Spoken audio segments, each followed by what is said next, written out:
은 욥기 1장 말씀입니다. 1절부터 22절까지를 교독하도록 하겠습니다. 욥기 1장 1절로 22절입니다. 우스 땅에 욥이라 불리는 사람이 있었는데 그 사람은 온전하고 정직하며 하나님을 경외하며 악에서 떠난 자더라. 그의 소유물은 양이 7,000마리요 낙타가 3,000마리요 소가 500결이요 암나귀가 500마리이며 종도 많이 있었으니 이 사람은 동방 사람 중에 가장 훌륭한 자라.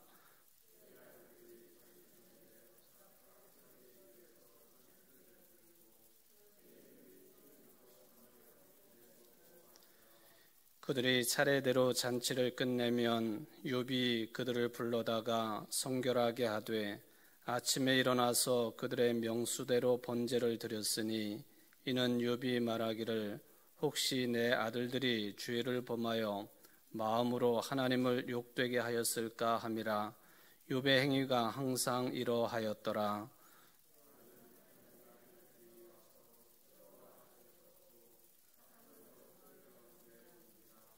여호와께서 사탄에게 이르시되 네가 어디서 왔느냐? 사탄이 여호와께 대답하여 이르되 땅을 두루 돌아 여기저기 다녀왔나이다.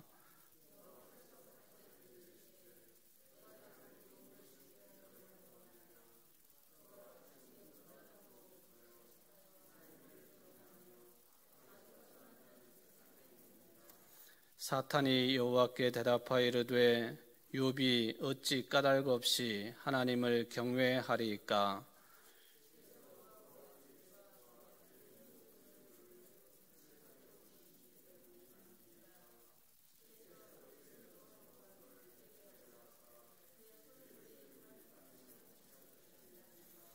이제 주의 손을 펴서 그의 모든 소유물을 치소서. 그리하시면 틀림없이 주를 향하여 욕하지 않겠나이까?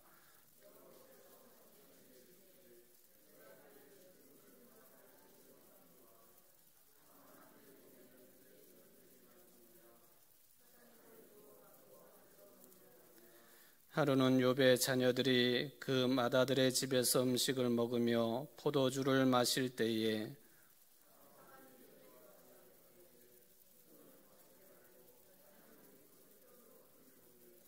스바 사람이 갑자기 이르러 그것들을 빼앗고 칼로 종들을 죽였나이다. 나만 홀로 피하였으므로 주인께 아뢰러 왔나이다.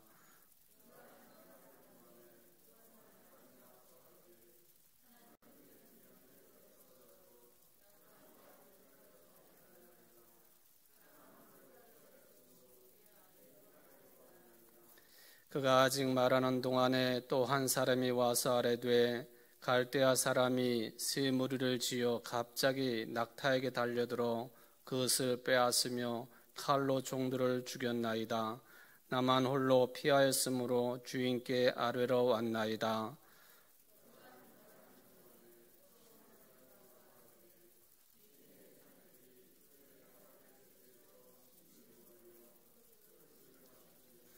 거친 들에서 큰 바람이 와서 집 네 모퉁이를 치매 그 청년들 위에 무너짐으로 그들이 죽었나이다. 나만 홀로 피하였으므로 주인께 아뢰러 왔나이다 한지라.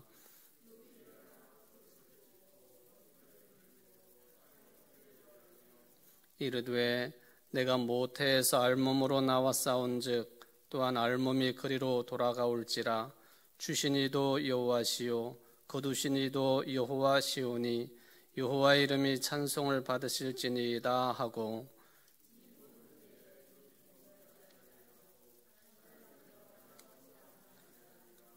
아멘.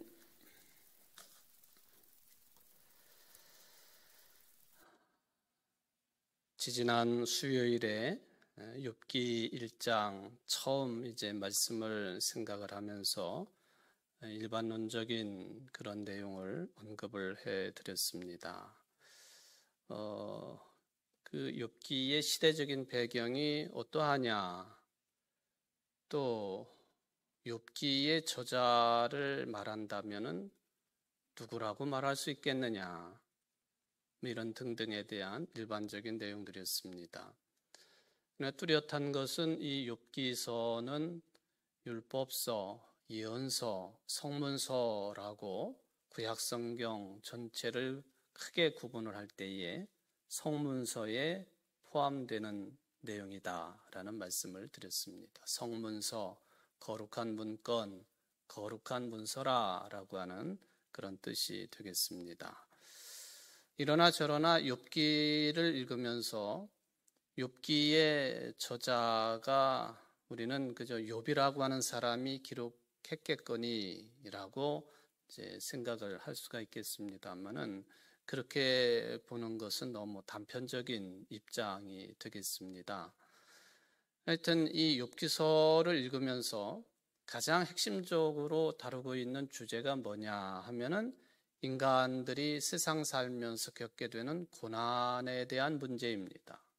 고난, 그것도 소위 말하면은 인과응보라고 하는 그 사상에 따라서 뭐 잘못한 게 있으니까 고난을 겪겠지, 그런 입장이 아니라 욥처럼 동방의 의인이요 하나님과의 관계도 확실했던 사람, 말하자면 이유가 없이 고난을 당하는 것, 그게 어떻게 해서 된 것이냐, 어디서 온 것이고 또 무엇 때문에 그런 일이 벌어지고, 이런 문제들에 대해서 하나님을 믿는 사람들의 신앙적인 입장은 어떠해야 되겠느냐, 이것이 욥기서의 전반을 흐르고 있는 가장 중요한 핵심적인 주제가 된다라고 하는 것이죠.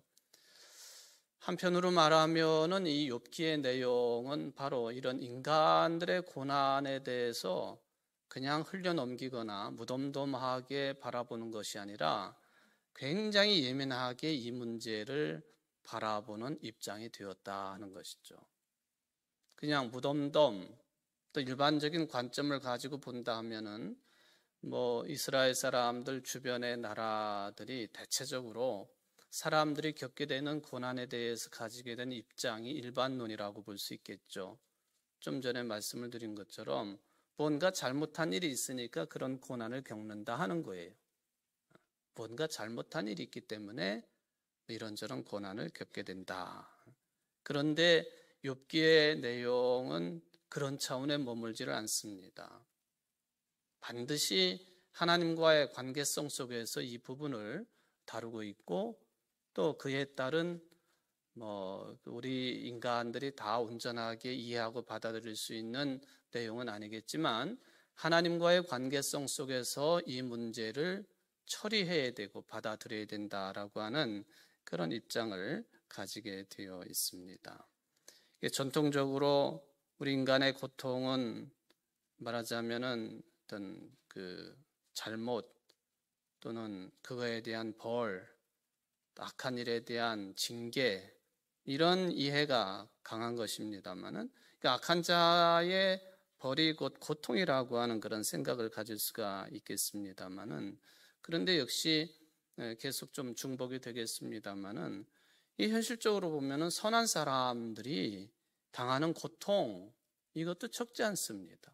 선한 사람들이 당하는 고통, 물론 신약 성경으로 넘어가 보면은 해 아래 의인이 어디 있겠어요?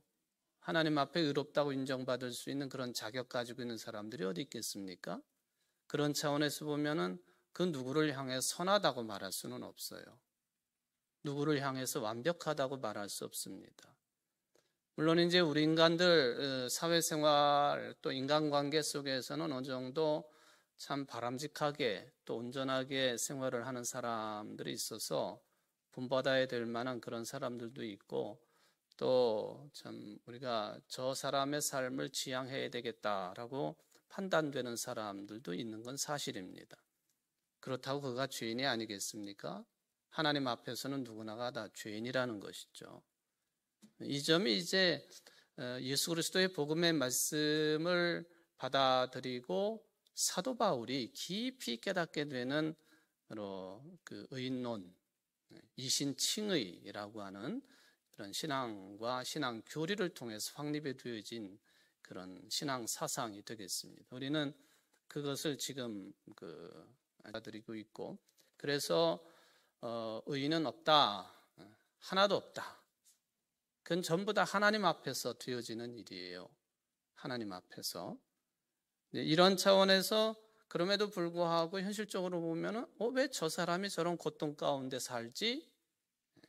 특별하게 죄 지은 것도 없는 것 같은데, 또 잘못하는 것도 없는 것 같은데, 모든 것이 다 두루뭉술하게 잘 지내는 사람인데 왜 악한 사람들이나 거짓말하는 사람들이나 도둑질하는 사람들이나 살인하는 사람들이나 그런 사람들이 받을 수 있는 그런 아주 심각한 고통 가운데 거하게 될까? 이 질문은 끊임없이 되어지는. 욥기서의 어떤 역사적인 배경이 어느 때쯤이냐라고 할 때에 가장 이제 보편적으로 채택이 되는 그 시점은 바벨론 포로기 전후라고 하는 것을 지난 시간에 말씀을 드렸지만, 어떤 학자들은 이 욥기서의 어떤 그 시대적인 배경은 저 멀리, 그것보다 훨씬 이전인 이 이스라엘 민족이 탄생 시점이라고 볼 수 있는 출애굽 시점과 맞닿을 수도 있다라고 이야기한단 말이죠. 그렇게 따지면은 출애굽이 언제쯤 일어났다고 말씀을 드렸죠?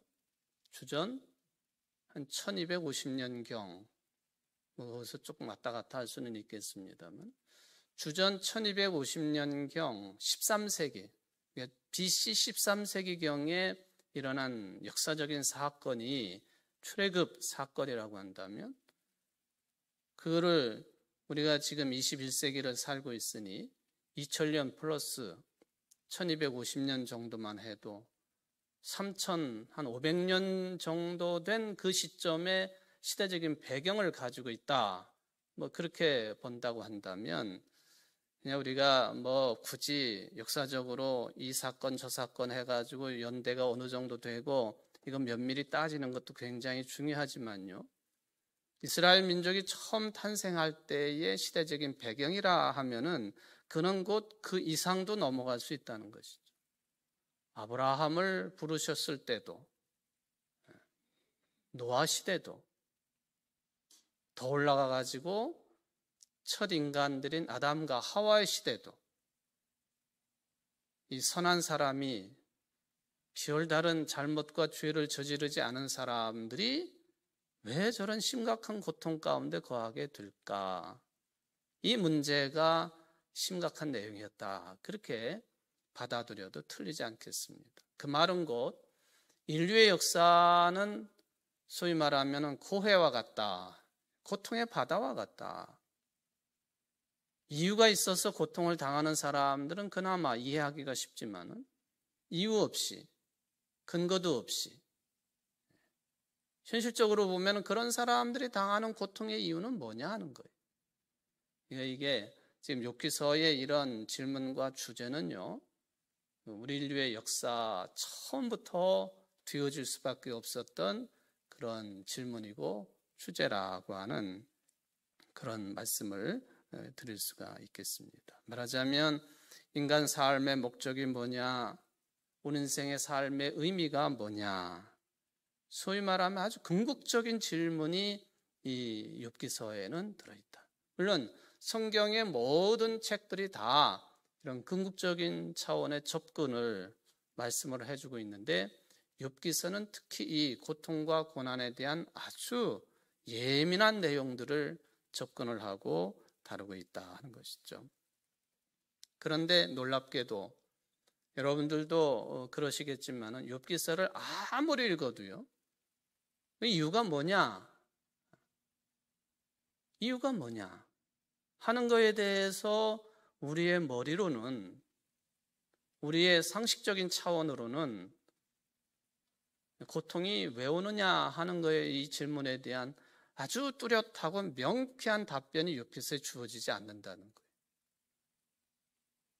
그게 참 당혹스럽기도 한데, 또 신앙의 깊이로 들어가 보면은 그게 정답일 수 있다 하는 것이죠. 그래서 하나의 신비스러운 현상이다라고도 말을 할 수가 있겠습니다. 지난 시간에 이제 정리를 한 것 중에 중요한 내용이라고 보여집니다만은 우리 신앙인들의 입장은 뭐가 되어야 되겠느냐? 이유가 있든 이유가 없든 고통과 고난 가운데 거하게 될 때에 그 고통을 우리가 어떻게 받아들이겠는가? 또 어떻게 받아들일 수 있겠는가? 이게 이제 욥기서를 통해서 우리가 찾아낼 수 있다고 한다면 아주 훌륭한 그런 답변이 될 수 있고 또 성숙한 신앙의 입장이 될 수가 있겠다라고 하는 그런 내용이 되겠습니다. 그래서 초점은 어김없이 이제 하나님께로 그 초점이 맞춰져 있고, 그리고 욥기서 끝에 부분에 제가 주일 예배 설교 시간에 자주 언급을 하는 내용입니다만은, 쉽게 말하면 내가 세상을 창조할 때 네가 어디 있었느냐 그렇게 물어보시잖아요. 창조주 하나님께로 초점이 분명하게 맞춰진다는 거예요. 자, 고통을 어떻게 받아들일 것이냐, 고난과 고통을, 인생의 전반적인 삶의 힘드는 일들과 어려운 일들을 어떻게 받아들일 것이냐. 그런데 우리의 시각을, 우리의 관점을 창조주 하나님께로 돌리도록 하는 거예요. 그러면서 해답이라고 볼 수는 없겠지만은, 아니, 내가 세상을 창조할 때 어디 있었는지도 모르는 그런 주제가 이 고통의 원인과 이유가 무엇인지를 네가 알 수 있냐? 그거예요. 그게 지금 욥기가 우리에게 읽으라고 깨달으라고 주시는 내용이다라고 하는 것이죠. 그러니까 이유가 뭔지 원인이 뭔지 그걸 따지기 전에, 또 따진다 할지라도 항상 우리의 신앙적인 초점은 창조주 하나님께로 옮겨질 수만 있다고 한다면 이 모든 고통과 고난의 신비와 역사는 다 녹아지게 되어 있다라는 것을 욥기서는 우리에게 말씀을 해주고 있습니다. 그런 차원에서 보면은 이제 지혜라고 하는 그런 관점으로 넘어갈 수가 있겠습니다만, 왜냐하면 이게 성문서라고 하는 말씀을 드렸는데 이제 지혜 문서라고도 이제 부를 수가 있거든요. 이제 인간과 하나님 사이에 대결 또는 비교는 아니겠지만 욥기서가 항상 우리에게 던지는 질문입니다. 누가 지혜로운가? 누가 지혜로우냐 하는 그 문제를 이제 던져주고 있습니다. 욥기는 큰 틀에서 보면은 하나님만이 지혜의 근원이시다, 지식의 근본이시다 하는 그 말씀이죠. 하나님만이 모든 지혜의 출발이 되시고 종점이 되시는 근원이시다, 알파와 오메가가 되신다라는 것을 말씀을 하십니다. 하나님만이 모르신 분이시고 하나님만이 공의롭고 정의로우신 분이시다 하는 이런 그 구도로 지혜의 문제를 펼쳐가고 있습니다. 자, 그렇다면은 이게 창조주 하나님과 우리 인간의 관계성 정립이 잘 돼야 된다고 그랬는데, 바로 창조주 하나님이시고 하나님은 지혜의 근원이 되시고, 그렇다면 우리 인간들의 입장은 뭐가 돼야 되겠는가? 이 고통을 어떻게 받아들이겠는가 하는 문제와 이것도 아주 밀접하게 관련이 되어 있습니다만은, 고난을 당할 때, 고통을 당할 때 큰 틀에서 보면은 우리 인간들의 반응, 지혜의 근원이신 하나님 앞에서, 창조주 하나님 앞에서 우리 인간들이 보일 제일 먼저의 반응은 회개라고 하는 것이, 회개. 나중에 욥이 그런 입장을 견지하지 않습니까? 말하자면 내가 잘못했습니다. 내가 회개합니다. 그게 정답이에요. 나는 죄인입니다. 그게 정답입니다. 회개를 하고 그 다음에 삶으로 따라오는 것이 복종이죠. 복종. 하나님 앞에서 우리가 취할 수 있는 일, 또 태도, 그것은 회개와 복종뿐이다. 인정하고. 이 내용을 신약 성경으로 넘어가 보면은 그 유명한 성전에 올라가서 기도를 했던 두 사람의 이야기가 이 주제하고 접목이 됩니다. 기억나시죠? 바리새인하고 죄인 중에 주인이 성전에 들어가서 기도를 했어요. 근데 기도의 내용은 바리새인이 자랑거리가 너무 많아서 하나님 앞에 기도를 드릴 때 나는 이것도 했고 저것도 했고 이렇게도 했고 저 옆에 있는 세리 죄인과는 전혀 다른 인생입니다. 주저리 다 자기의 자랑거리만 하나님 앞에 늘어놓고. 근데 이 죄인은요, 나는 죄인으로소이다. 나를 불쌍히 여기소서. 기도의 내용이 짧기도 하고 그것밖에 없어요. 끼리의 엘레이송이라고 하는 주여 나를 불쌍히 여기소서.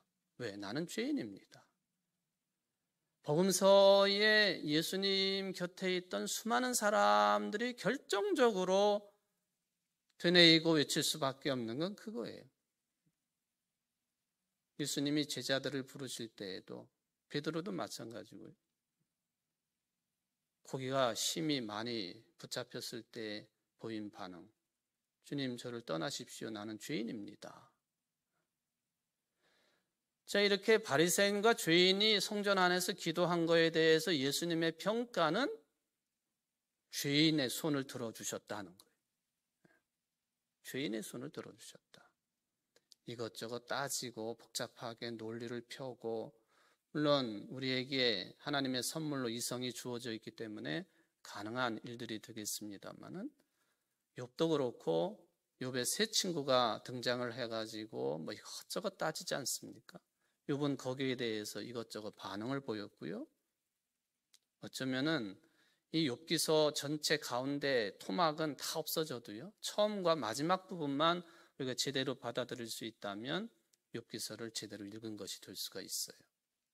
인간의 이성에 따른 논리적인 반응, 이게 꼭 필요 없다는 것은 아닙니다만은, 결론적으로 보면은 하나님 앞에 서 있는 단독자로서 우리는 죄인이고 따라서 회개해야 되고 하나님의 뜻에 순종할 뿐이다.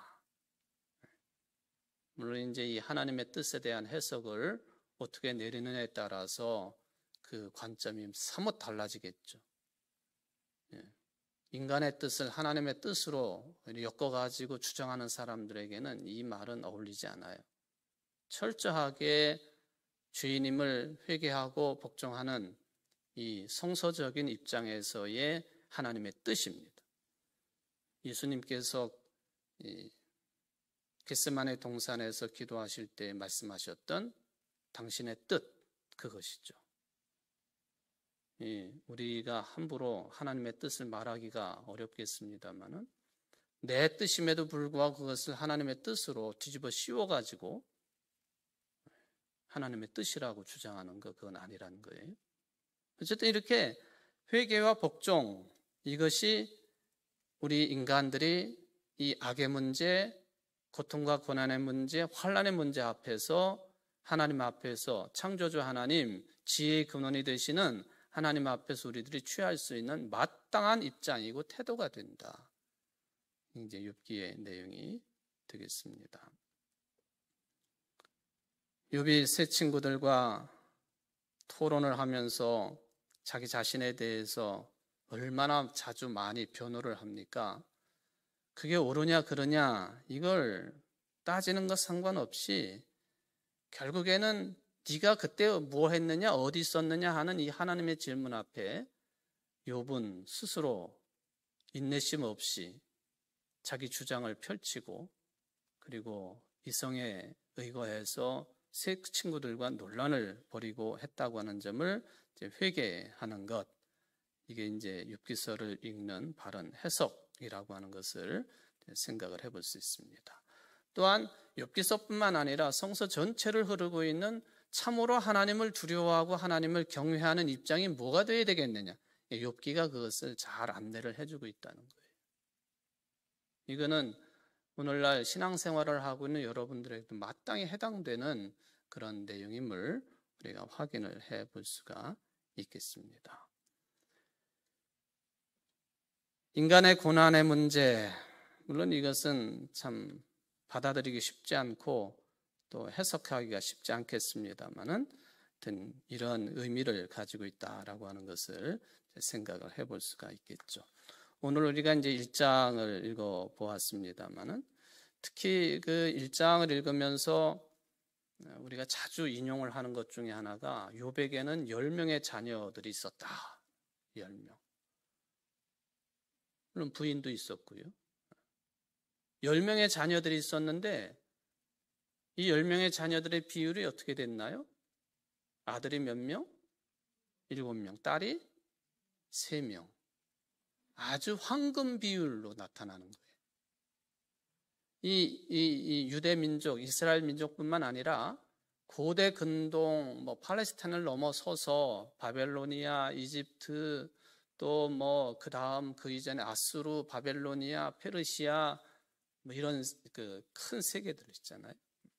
이스라엘 주변을 둘러싸고 있는 대제국들, 공통적으로 가지고 있는 축복받은 가정의 자녀 비율이 7대3.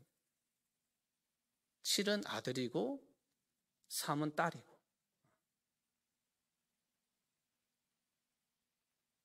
나중에 이 10명이 다 죽고 나서 그 다음에 또 자식들을 또 얻잖아요. 그때 숫자는 어떻게 되나요?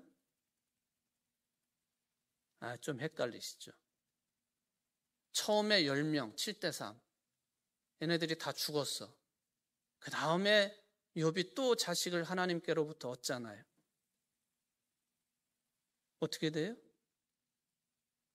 처음하고 나중하고 똑같아. 7대3.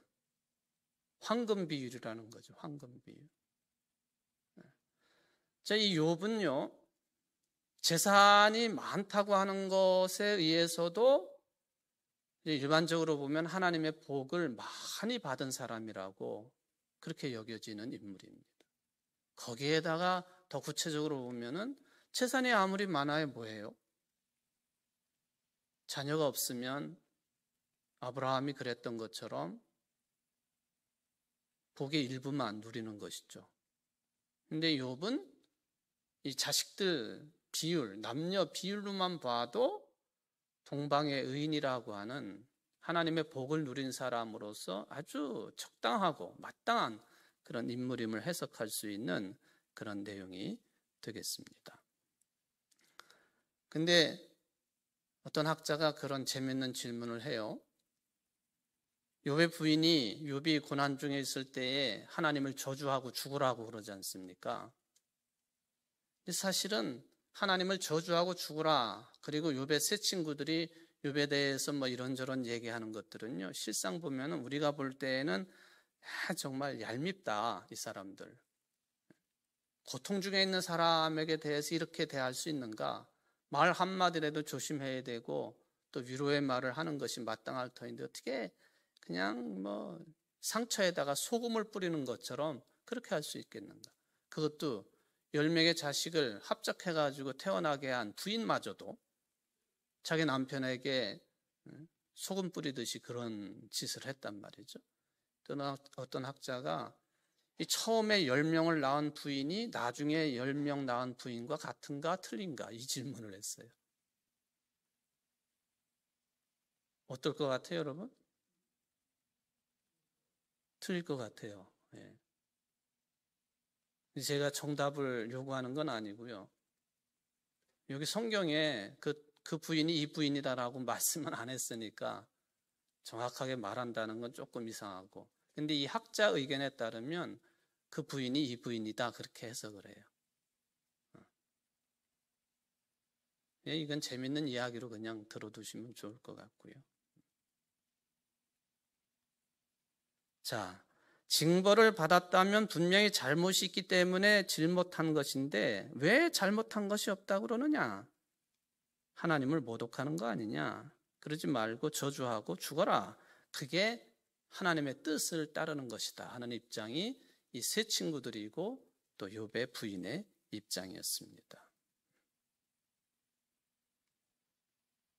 근데 우리가 이제 예수 그리스도의 복음의 정신 가지고 사는 사람들이기 때문에 그 수천 년 전에 유대 민족이 가지고 있었던 이 복의 개념, 이것을 우리가 그대로 물려받을 수 있는 것이냐 하는 점에 있어서는 좀 질문도 해보고 또 우리 자신을 좀 돌이켜볼 수 있는 입장이 되었으면 좋겠습니다. 솔직히 여러분, 주일 예배 빠지지 않고 하나님의 일을 열심히 하고 잘 섬기고 순종하고 그렇다고 해가지고 병이 오지 않느냐? 김성순 집사님, 나 예배 잘 드리고 기도도 열심히 하고 그러는데 왜 자꾸 교통사고가 나? 그렇잖아요. 그죠? 잘 믿는데 왜 이런 어려움이 와? 나 잘 믿는데 왜 돈은 따라오지 않지?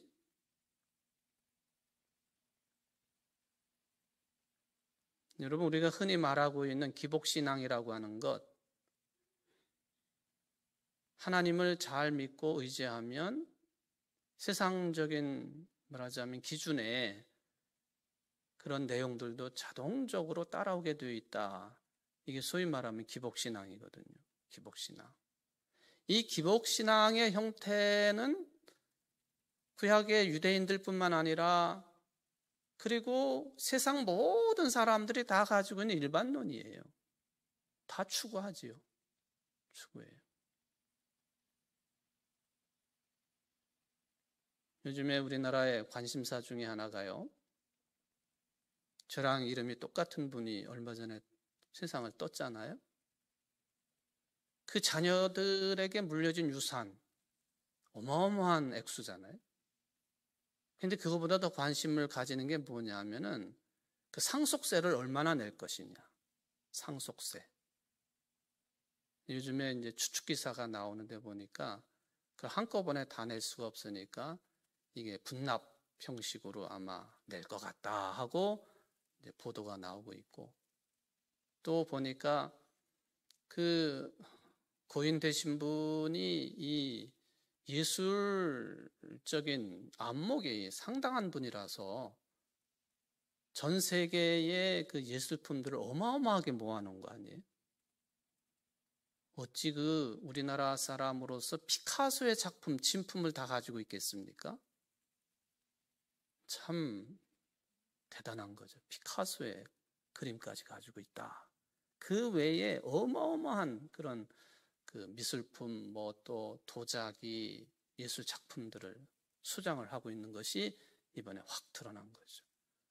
이게 유족들이 이것들을 해외에 팔아가지고 그 돈을 마련해서 세금을 낼 수도 있다 해가지고 예술계나 또 국민들이 걱정을 했죠. 저거 해외로 유출이 되면은 우리나라가 저것을 소유를 한다고 하는 것은 꿈에도 있을 수 없는 일인데 그걸 좀 막아야 된다 해가지고는 여러 이야기들이 나오고 있는데, 글쎄 그게 확실한지는 모르지만은 우리나라 국립현대미술관이나 박물관에다가 이거 상당 1조 원 이상 가치 되는 것을 기증을 한다 하는 뭐 그런 이야기가, 내가 그것은 좀 마땅한 길이다 하는 개인적인 생각을 해봅니다만은,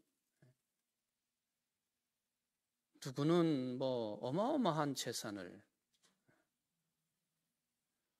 어떤 아랍의 부호는 비행기 하나만 해도 5,800억 원짜리를 세계에서 가장 큰 비행기를 끌고 다니고,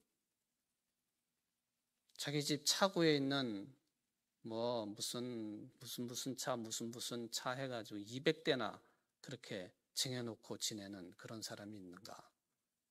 그건 누구나가 다 원하고 지향하는 바죠. 그렇게 사는 것을. 근데 그 문제하고 우리가 하나님을 믿는 사람들이니까, 아랍 사람들은 알라 신을 믿는 사람들이고 신을 잘 믿으니까 그런 복이 자동적으로 굴러 들어왔다. 이 기복주의 신앙, 이것하고요. 예수님께서 말씀하신 심령이 가난한 자는 복이 있다. 이 심령이 가난하다 하는 표현하고 그냥 가난하다 하는 표현이 복음서에 두 개가 다 나오잖아요. 심령자를 빼놓고 가난한 자는 복이 있다. 어떻게 받아들일 거예요? 그러니까 우리들의 신앙관이 내가 이러이러했으니까 하나님 물질적인 복도 자식의 복도 다 주셔야 됩니다. 이거는 욕심이기도 하지만 바른 신앙은 아니다 하는 거죠. 바른 신앙은 아니다.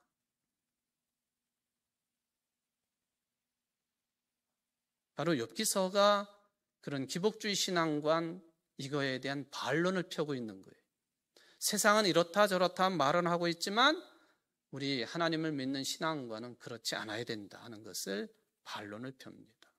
욥기를 잘 읽으시면 우리 신앙관이 어느 정도 바르게 잡혀질 수 있는 기회가 된다 하는 말씀을 드려봅니다. 기도하십시다. 사랑의 하나님 아버지, 우리가 욥기서를 오늘 두 번째 다루어 봅니다. 방대한 내용이고 또 인류 역사 전체를 훑고 있는 그런 내용이기 때문에 한마디로 정리하기가 쉽지는 않겠습니다만은 하나님, 우리들이 바르게 살아도 겪게 되는 고난과 고통과 환난과 어려움은 무엇이겠습니까? 그 이유를 묻고 원인을 묻고 결과를 따지고 하는 욥에게 또 세 친구들에게 그 부인에게 아니 모든 인류들에게 하나님은 지혜의 근원이 되시고 창조주 하나님 되시는 그 하나님께 대해서 그 앞에서 우리가 회개하고 결단하고 복종하는 것만이 우리의 주어진 이 운명적인 삶을 잘 살아가는 제대로 된 인생의 삶이라고 하는 교훈을 주시니 이 교훈이 바른 것임을 저희들이 받아들입니다. 하나님 앞에 순종하게 하시고 복종하게 하시고 이것이 회개와 주인임을 인정하는 데서 나올 수 있도록 믿음의 은총을 충만하게 허락하여 주옵소서. 예수님의 이름으로 간절히 기도합나이다. 아멘.